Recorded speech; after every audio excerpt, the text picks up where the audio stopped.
Salut les amis, j'espère que vous allez bien, c'est votre bon vieux Sunejin qui est là proposé, et oui, nous allons parler, des clubs français qui vont rentrer en lice, c'est un peu comme la rentrée des classes, vous le savez. Le mois de septembre, c'est souvent plusieurs choses. 1. Les enfants rentrent à l'école. 2. Commence à être l'automne. 3.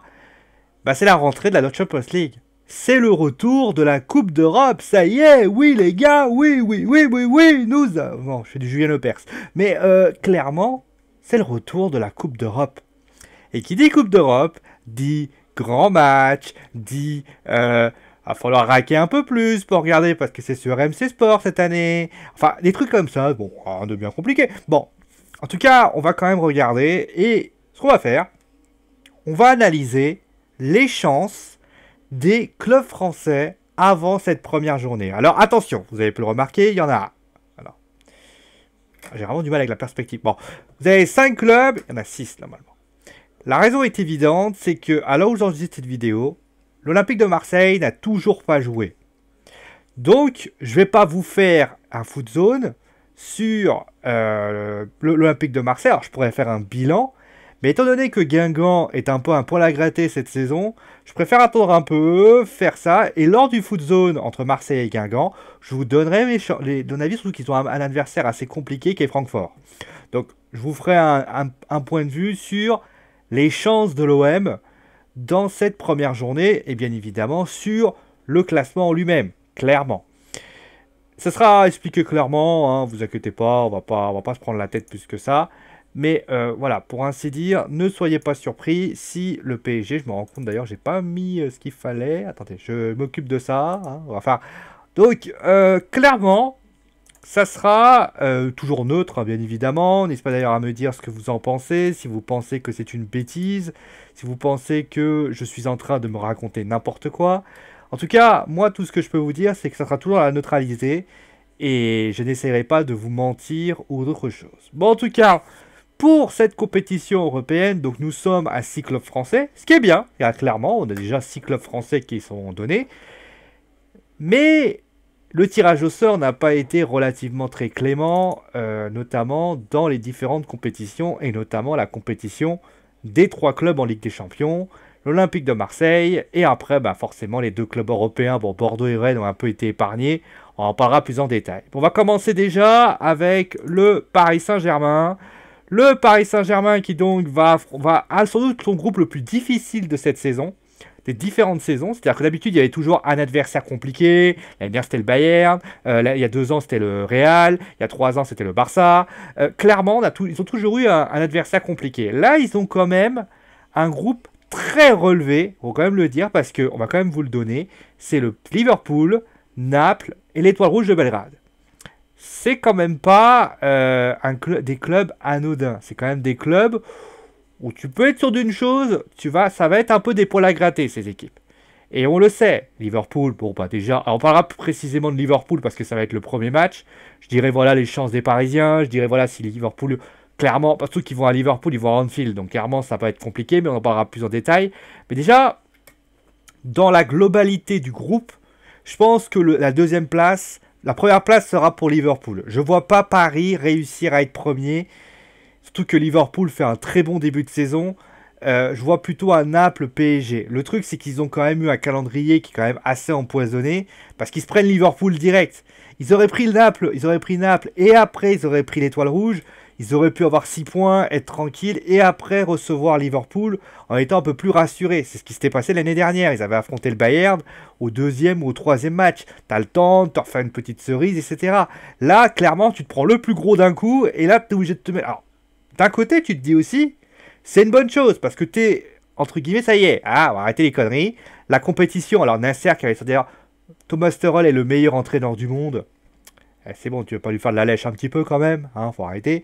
Mais moi, de mon point de vue, je pense que le PSG, ça va être sans doute le groupe le plus relevé. Mais d'un côté, on voit cette équipe-là, elle a besoin d'être concernée tout le temps. On l'a vu en Ligue 1 depuis ce début de saison. Il y a des passages à vide du côté parisien. On l'a vu contre Nîmes, on l'a vu contre Saint-Etienne. Ils n'ont pas fait une première mi-temps exceptionnelle, même s'il manquait Neymar et Mbappé, qui sera d'ailleurs pas là pendant un certain match. un certain nombre de matchs, pardon. Et puis, bah, on a vu contre Guingamp, on a vu... C'est pas évident le PSG. Le PSG cette année, ils ont certes des moments où ils font vraiment du beau jeu, mais il y a des moments où ils font n'importe quoi. Et ça, c'est quand même assez inquiétant. Donc, il va falloir réfléchir à comment bien mettre la situation. Il faudra voir aussi si les manquements du mercato n'auront pas des conséquences aussi, parce que Liverpool s'est bien renforcé, Naples s'est aussi bien renforcé. Pour Belgrade, je ne peux pas trop juger parce que je ne connais pas le marché serbe, mais clairement, de mon point de vue, le PSG est l'une des équipes qui est supposée être celle qui va se qualifier, mais elle va pas se qualifier facilement. Et là, c'est peut-être la différence par rapport à ça. Bon, en tout cas, on va quand même parler maintenant du match contre Liverpool. Clairement, c'est peut-être la première fois que dans un match de poule, le PSG n'est pas favori. Et Liverpool va clairement être favori de ce match. Contre le Bayern, on pouvait dire il y a 50-50. Là, clairement, Liverpool est au-dessus. Ah, clairement. Le calendrier le prouve. Liverpool a battu les plus gros. Ils ont battu Leicester, ils ont battu Tottenham ce week-end. Ça joue bien, ça est vite. Ils ont été finalistes. C'est impressionnant, Liverpool, cette année. Et d'ailleurs, je reviens d'ailleurs à l'interview de Le Hogan Club qui dit limite, moi j'aimerais faire jouer Fabinho, mais je peux même pas parce que l'équipe tourne tellement bien, c'est impressionnant. Ils sont dans une phase d'ascendance. L'année dernière, ils ont fait une super saison. Et là, cette année, ils vont encore faire une grosse saison. Et ils sont même formatés pour ça. Chose que le PSG, cette année, bah, c'est pas, comme j'ai dit, c'est pas exceptionnel le PSG. Le PSG, cette année, c'est une équipe. Alors, elle est très bien, elle est très sympathique, elle est tout ce qu'elle vous voulez. Pardon. Mais le PSG reste l'équipe qui manque encore de constance. On l'a vu notamment lors des matchs, je les ai cités, Nîmes, Guingamp, Saint-Etienne aussi, ils n'ont pas été exceptionnels. Et contre Liverpool, ça ne pardonnera pas. S'ils ont un passage à vide pendant 5 minutes, je peux vous jurer que Areola va galérer, va devoir se battre. Et clairement, c'est une réalité. Aujourd'hui, le PSG est une équipe qui est peut-être moins forte que Liverpool. Et c'est peut-être Naples pourrait également y aller parce que Naples, bah, ils ont gagné contre Inns, ils ont battu encore, ils ont gagné ce week-end. Donc c'est une équipe, clairement, moi je pense que ça peut être le match révélateur. Alors qu'on soit clair là-dessus. En plus c'est à Liverpool. Tu vas pas à Liverpool comme ça en claquant des doigts. Tu vas à Liverpool, il va falloir faire un gros match. Est-ce qu'il doit, en plus, Thomas Tuchel, voilà, ils peuvent pas se permettre d'avoir des passages à vide. C'est les passages à vide qui fait que moi je considère que c'est, et je pense même que c'est le pire début du Paris Saint-Germain dans le sens où tu affrontes le plus gros qui est en pleine forme. En plus, tu l'affrontes à domicile, tu l'affrontes chez lui. C'est clairement, franchement, à la limite, ça aurait pu être pire. Ça aurait pu être pire. Il aurait pu le prendre, voilà. Il aurait pu prendre limite à. Je sais pas, mais c'est quand même un classement difficile. Et là, après, il faut te reconcentrer. Tu as la Ligue 1 qui arrive juste après. Et tu te retapes encore un match de Ligue des Champions. Alors, je crois que ça sera Belgrade après, je crois, au Parc des Princes. Mais déjà, il faut te reconcerner. La question qu'il va falloir se poser du côté du PSG, en plus, il y a plein mal d'interrogations. Qui sera. Alors, je pense que Bernat n'a pas été exceptionnel. En plus, tu as quand même des joueurs sur les côtés qui sont assez impressionnants. Meunier va devoir assurer. Et en plus, quid du numéro 6 aussi. Il y a plein d'interrogations. Qui est le numéro 6 au Paris Saint-Germain?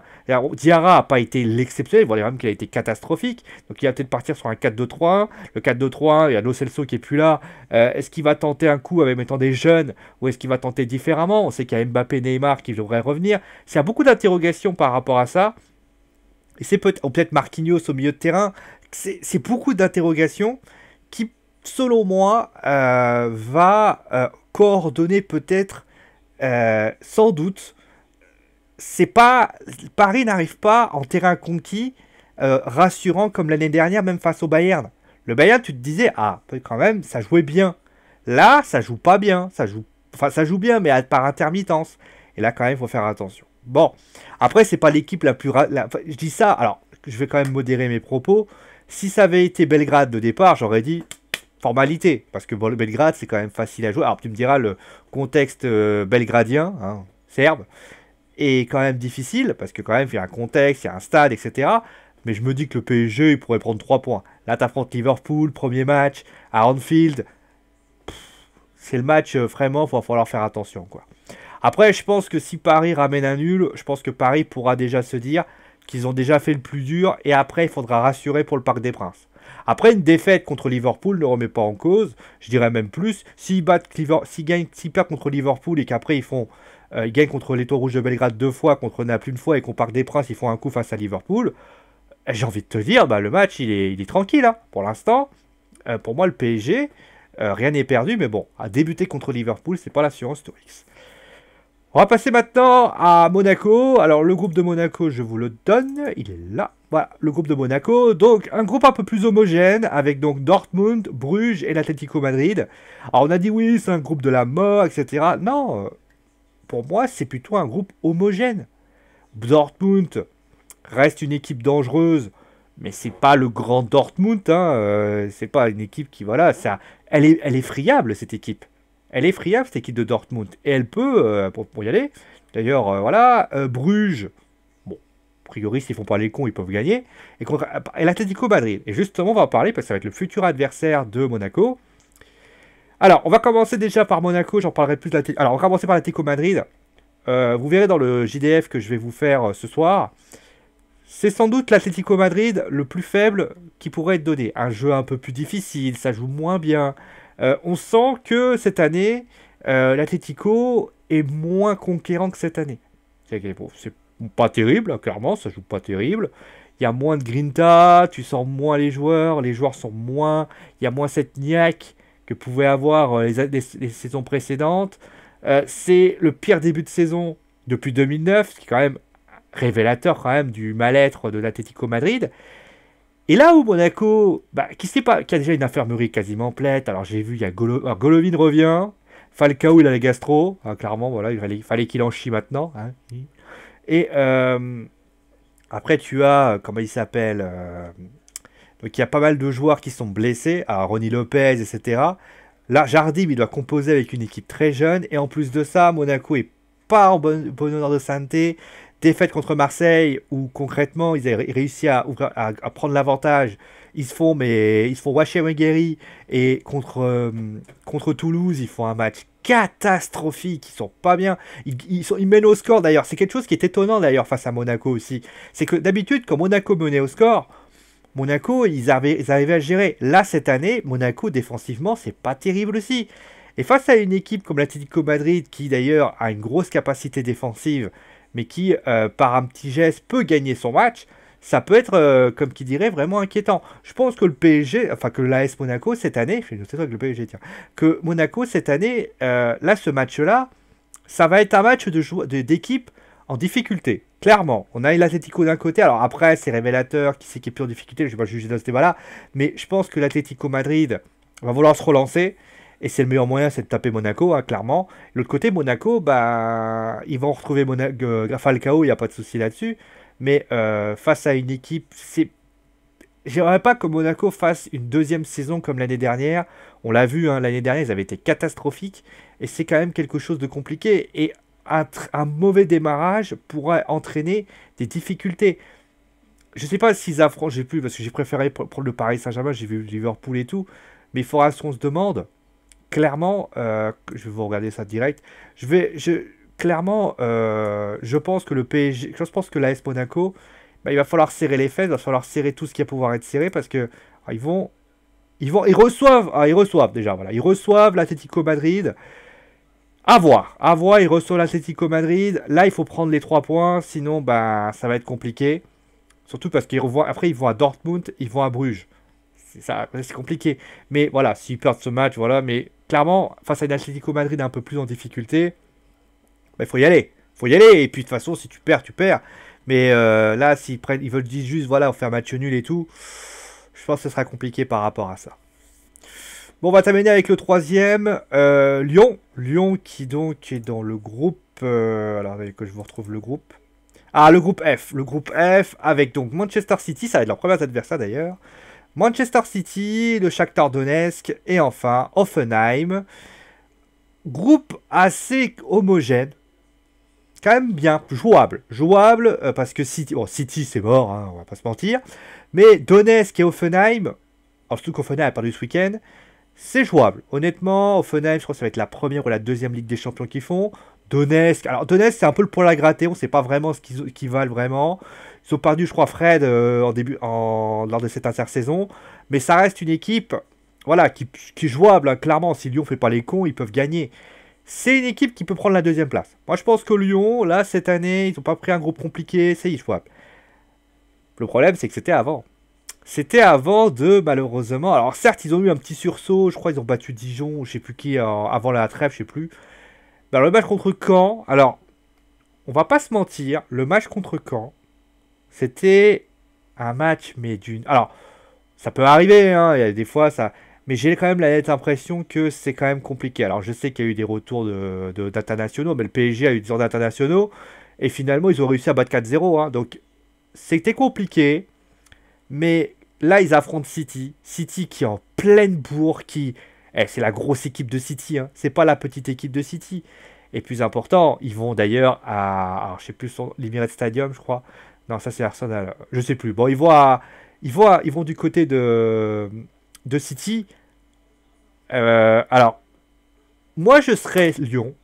Je jouerais à fond. Tant pis si tu te prends 4-0. De toute façon, tu peux pas considérer que tu vas... Tu peux prendre 4-0, tu peux prendre 1-0, c'est pas là que tu vas prendre des points. C'est pas ce match-là que tu vas prendre des points. Les points, tu vas les prendre, c'est à Donetsk et à Offenheim. C'est pas à City. City, qu'on soit clair là-dessus, c'est pas ces matchs-là que tu vas réussir. Ces matchs-là, bah, tu les perds, tu les perds. À un moment donné, il n'y a pas beaucoup d'enseignements. Si tu tentes des coups et que tu es plus investigatif, parce que, de l'autre côté, il y aura Agüero, il y aura Sterling, non, il y aura Agüero, il y aura... il y aura tellement des joueurs, il y a tellement de grands joueurs à City, je les cite même plus, tellement il y en a tellement. Il y a Kevin De Bruyne, il y en a tellement. Alors De Bruyne, je crois qu'il est blessé d'ailleurs. Peut-être qu'il y a une chance, mais bon, on ne sait jamais. Mais voilà, même De Bruyne blessé, Manchester City, il carbure au super. Donc, dites-vous, Lyon, tentez. Après, si vous n'y arrivez pas, on vous en voudra pas. Mais tentez, faites votre jeu. C'est ce que j'ai reproché à Contre-Camp. J'ai eu l'impression que Lyon n'arrivait pas à faire son jeu. Et c'est plutôt ça le début. C'est pas ça la saison de Monaco, de Lyon. C'est que, décidément, je prends toujours le club. Lyon, c'est qu'ils n'arrivaient pas à faire le jeu. Clairement, c'est ça qu'il va falloir se poser comme question. C'est comment Lyon va gérer son capital confiance et voir ce que ça peut donner. Surtout que, clairement, s'il y a un moment où Lyon peut faire un exploit, c'est contre City. S'ils font un exploit contre City, je pense que ce match-là, ça peut être le match de l'année. Et moi, je peux vous dire la vérité. Si c'est ça, clairement. En plus, s'ils gagnent, ce qui peut arriver, on ne sait jamais, ça reste du foot, hein, et que les deux fassent match nul, ils prennent une option pour la qualification, mais vous imaginez pas à quel point. Ça serait la surprise du chef, mais clairement, ça serait pas à quel point. En plus, ça serait... Moi, ce que j'aime bien avec Lyon et City, c'est que c'est quand même deux visions différentes du football. Parce que le PSG et Liverpool, même le PSG et Liverpool d'ailleurs, c'est de côté Manchester... Mais City, c'est encore plus prépondérant. City, le club saoudien, riche, et Lyon, le club formateur. C'est vraiment très intéressant. Et moi, je vais peut-être regarder comment ce match sera analysé. Ça aura lieu mercredi, hein, je ne mets pas pâtissier. Hein. J'aurai un œil dessus quand même. Mais clairement, moi, j'attends de voir comment ça va se passer. Et on va passer maintenant au match de l'Europa League avec donc Rennes et Bordeaux. Alors, on va commencer avec Rennes. Hein, Rennes qui est dans le groupe K. Groupe facile. Dynamo Kiev. Alors, peut-être le Kiev, ça peut être le casse-couille. Astana et Jablonec. Jablonec, je sais même pas où c'est. Alors, d'ailleurs, ils affrontent Jablonec. Alors, je vais vous mentir, je sais même pas où c'est Jablonec. Alors, pour vous dire la vérité, je vais essayer de vous trouver là. On va rigoler un bon coup, je vais vous trouver. Parce que je regarde là, hein, pour ça, il y a les informations. Hein. Alors, le groupe K, je vais vous trouver où se trouve Jablonec. Jablonec, c'est une. Alors, ça a été Petr Rada. C'est un club Prague, donc Prague, c'est en Hongrie, je crois. Et les équipes... Tchèque, pardon. Il y a un Uruguay qui s'appelle Rafael Acosta. Un Monténégroien... Enfin, je sais pas comment ça se dit. Il s'appelle Jovocic. Un Lettonien s'appelle David Ikosnek. Il n'y a que des Grecs, il n'y a que des Tchèques. Michael Barta, Martin Clément, Matej Ranusek. Rennes, vous n'avez pas d'excuses. Alors, je sais que c'est votre première Europa League, donc, mais vous avez récupéré Hatem Ben Arfa, parce qu'on dit que c'est le meilleur joueur. Vous avez intérêt à gagner ce match. Vous n'avez pas d'excuses. En plus, vous jouez, vous jouez chez vous. 3 points. Si vous réussissez pas à avoir 3 points, je vais vous parler de Guingamp pendant 3 mois. Parce qu'il faut arrêter. Moi, je veux bien que contre Dynamo, c'est compliqué parce que voilà, vous affrontez Diablonec. Vous n'avez pas d'excuses. Vous perdez contre Diablonec, vous faites match nul, je vous pourris la gueule pendant 3 mois avec Guingamp et Nantes. Bon, Nantes un peu moins parce que Nantes, voilà. Mais contre Guingamp. Parce que les mecs de Guingamp, quand même, ils ont fait leur première Europa League, ils ont fait quand même un sacré parcours. Vous n'avez pas d'excuses. Hein, clairement, vous n'avez pas d'excuses. Si vous n'y arrivez pas, je vous pourrirai la gueule jusqu'à l'éternité. Et l'éternité, c'est long, hein. Attention, hein. Demandez à qui. Qui c'est qui vit l'éternité, d'ailleurs? Bon, je sais pas. Bon, allez, on va parler à ça. Et donc, on va passer... Alors, bon, Marseille, on verra ça tout à l'heure. On verra ça plus tard. Et donc, on va passer au dernier, le Girondin de Bordeaux. Alors, ils sont qualifiés. Ouais, en se qualifiant, normalement. Ils ont fait les petites phases de poule et tout, hein. Alors, Prague, Saint-Pétersbourg et Copenhague. Groupe quand même homogène. Pas le groupe le plus difficile, mais c'est pas le groupe le plus facile non plus. Prague, ça reste quand même un groupe présent. Bon, à Prague, d'ailleurs, c'est pas évident d'aller jouer à Prague. Saint-Pétersbourg, ça reste une équipe casse-pied. Et Copenhague, on sait pas trop, clairement. Ça se joue.